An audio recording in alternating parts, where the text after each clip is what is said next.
Hi, my name is Deanna King, and I am with Group 7 talking about Apple. Apple, formerly Apple Computer Inc., is an American manufacturer of personal computers and computer software. It's the first successful personal computer company and popularized of graphical user interface. Sorry.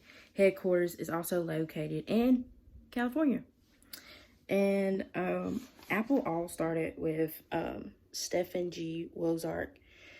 He wanted to build, his lifelong dream was to build what he made is a successful microcomputer. And at the time, he was working at an engineering company, and he was an engineer intern.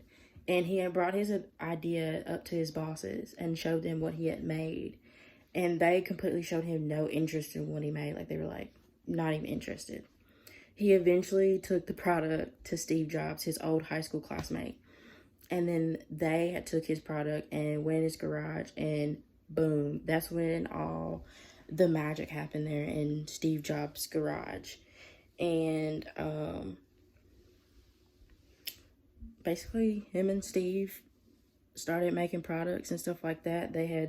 Steve had went out and met out these two investors to invest in the company, and those investors did. And once they did, they brought like very big revenue to them, which was a good thing for them. So that, because Steve knew for you to have investments, you had to have investments and management too. So they needed the revenue to build up the company. And so like the different facts I wrote down was Apple has brought us many products such as iPads, iPods, iPhones, smartwatches, AirPods, MacBooks. Different competitors that Apple have are Dell and Microsoft.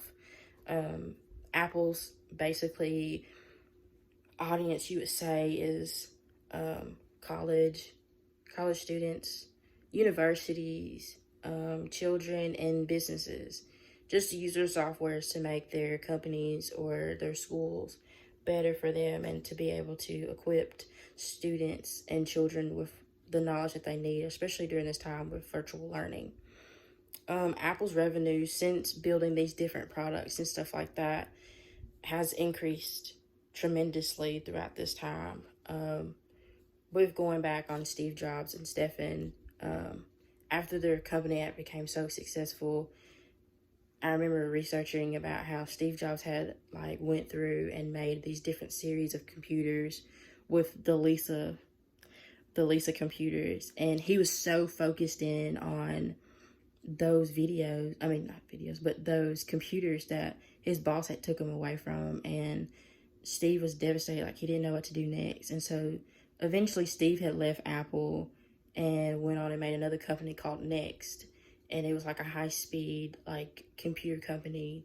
Then years later, another CEO had brought Steve back in because he had bought in on Next and their product line, and wanted Steve to do their next product. And then Steve came in, worked on a computer for them. It was a hit. And then Steve had brought in another one of his friends, and his friend basically kind of twisted his product on him and decided that they should raise the price of the computer. And then that CEO felt like they needed to get rid of Steve Jobs, and it was just crazy at the time, and he left again.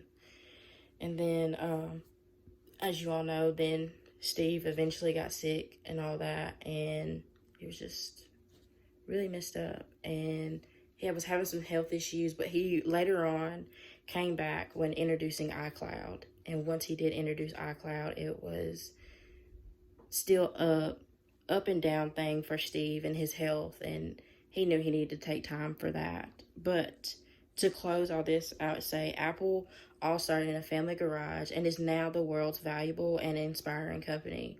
With the rise and fall of Steve Jobs, Apple may find it difficult without his vision, but Apple continues to live up to its reputation. That is my video. I hope you enjoy it.